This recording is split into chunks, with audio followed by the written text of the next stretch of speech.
आज मु आपण नहीं आसी मुग डालीर पकुड़ी। मुग डाली आपण मैंने बहुत प्रकार रेसिपी बनई थे किंतु पकुड़ी आइटम आई थिंक बनई नथिबे। जदि बनई कमेंट रे कहिबे आ जदि बनई नांती आज रेसिपी को फुल वाच करंतु कारण आज पकुड़ी बहुत ही खास बनिबो। नमस्कार, मो प्रियदर्शिनी आपण मानको अनेक अनेक स्वागत करछि मो यूट्यूब चैनल को। यही मुग डालीर पकोड़ा को आपण मैंने छणा जाइथिबा लंका और टमाटो केचप संगे खाइबे बहुत ही टेस्ट लागिबो। आज ही रेसिपी आपण मानको जदि पसंद आसिबो वीडियो को लाइक करिवे आ एमती नुआ नुआ रेसिपी देखिया पई मो चैनल को सब्सक्राइब करनेबे। तेबे चलंतु रेसिपी स्टार्ट करबा। तो आज ही मुग डाली पकोड़ा पई हमको दरकार गोटे फुल बाउल मुग डाली, जहाँ कि मु 3 ରୁ 4 घंटा प्रथमे पानी देहरे भिजेकी रखी नहीं आ एठी मु आपण मान गोटे जिंस कहि दोछि आपण माने कंचा मुग यूज करि परिबे नाही तो भजा मुग मते यूज करि परिबे। बस आकु आपण माने 3 ରୁ 4 घंटा बतुरे नबर अछि। एबे कोन करछि ना एई मुग डाली मु अल्प किछि माने 3 ରୁ 4 चम्मच अलगा गोटे बाउल को काढी नउछि।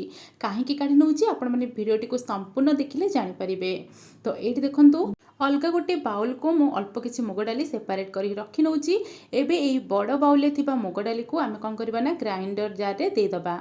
तो याकु आपण माने जेतबे दउछन्ती देखिबे बिल्कुल भी पानी अधिक देबेनी। पानी आपण मानकर जति दरकार हबो परे देबे किंतु आगुरु आपण माने पानी एठी यूज करिवेनी। तो मु एठी खाली मुग डाली को ही देछि, पानी बिल्कुल भी देइनी। एबे एतरे मु देइ दोछि 6 ରୁ 7ଟି रसुण एवं गोटे छोट अदा पीस। याकु देइकी एबे मु मिक्सचर ग्राइंडर रे भलो भाबरे पेस्ट नेबी। एबे याकु ग्राइंड करके नहीं आसी देखंतु आ एठी मु आपण मानको स्पून ने देखौछि हल्का गोटे गोटे मुग दाना रही जाइछि जोटा भी किछि असुविधा हेबनी रहिले मध्य। तो एठी याकु कोन करिवे ना एम्ति पेस्ट के नहीं आसीबे। एबे याकु बाउल को सब काढी नबा आ मन रखिबे बिल्कुल भी आपण माने एक्स्ट्रा पानी देबेनी। जदि परे हमर दरकार होछि बा पेस्ट जदि होउनी ताहले आपण माने अल्प अल्प पानी देबे। एबे सबु मुग बैटर को मु बाहर कर नीची एवं ग्राइंडर रे हल्का टिके पानी देकी धोईकी ए बैटर रे दे देची। एबे गोटे व्हिस्कर सहायता रे आमे कोन करबा ना गोटे डायरेक्शन रे याको भलो भाबरे मिक्स करबा। एई भली भाबरे एमिति मिक्स करबा द्वारा हमर बैटर टी फ्लफी हबो बा हल्का रहइबो। एमिति प्रोसेस हमको 2 ରୁ 3 मिनिट एमिति कंटिन्यू करिबार अछि। तो एठी देखि पारथिबे मु याको भलो भाबरे मिक्स करि नेची। एबे कोन करबा ना व्हिस्करटा काढी नबा आ एतरे आमे अलगा सब इंग्रेडिएंट्स ऐड करि नबा।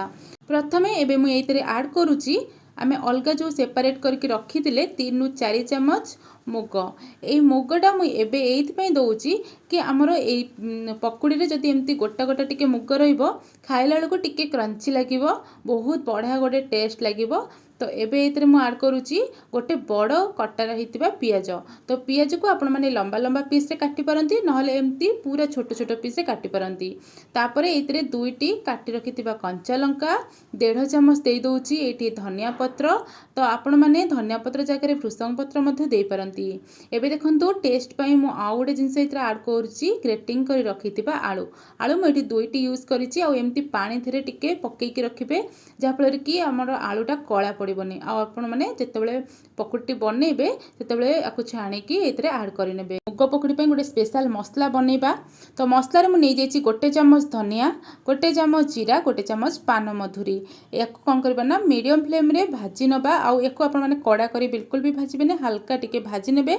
भाजी नै सारला परे एबे याकु ग्राइंड करबानी आमे कोन करबा ना हेमदस्ता रे याकु दरदरा छेचा करबा। तो एठी देखंतु हमको भाजी नहीं सारा पर हेमदस्ता रे रखी नहीं आपको दरदरा छेचा मते बने नहीं। ये मो स्पून ने देखु हल्का टिके टिके एमती धनिया गोटा गोटा रहिले बहुत बढ़िया टेस्ट आसीबो।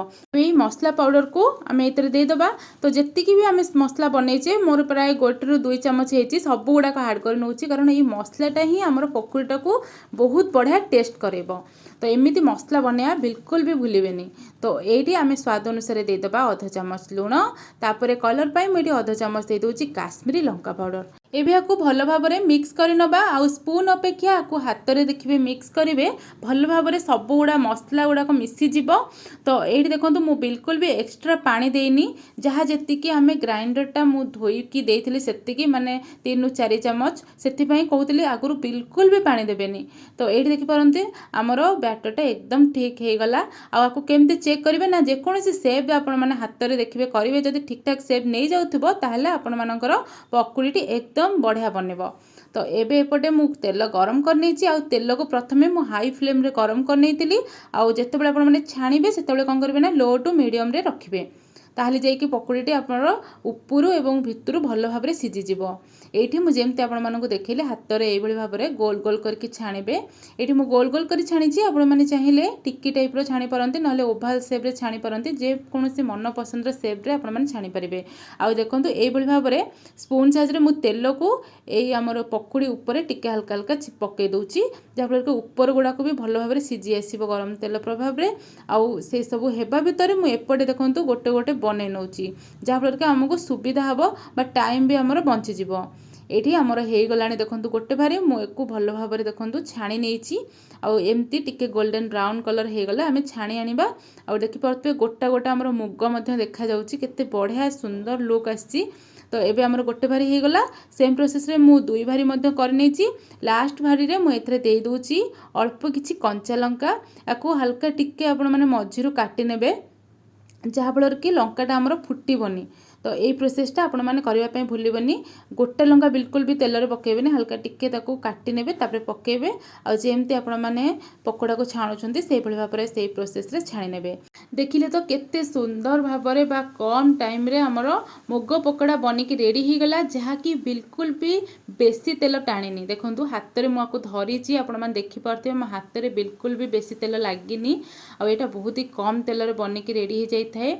आउ भितर भांगिक देखो बढ़िया से सीझी जाइए। आपको खावाई बहुत ही टेस्ट लगे। एबे तो वर्षा पाग हो निश्चिंत घरे या बनईकी खातु या टमाटो केचप सांगे खातु और भजा लंका सांगे छणा लंका सांगे खाइबे बहुत ही टेस्ट लगी थाए। आशा करुच्ची आज रेसिपी को आपण मैंने निश्चिंत पसंद करेंगे। जदि पसंद कर लाइक करूँ शेयर करूँ कमेंट कर जनातु केमती कौन लगे। और चैनल जदि कहीं नुआ अच्छा एमती नुआ नुआ रेसिपी देखा चाहते चैनल को सब्सक्राइब करूँ। रोची नमस्कार।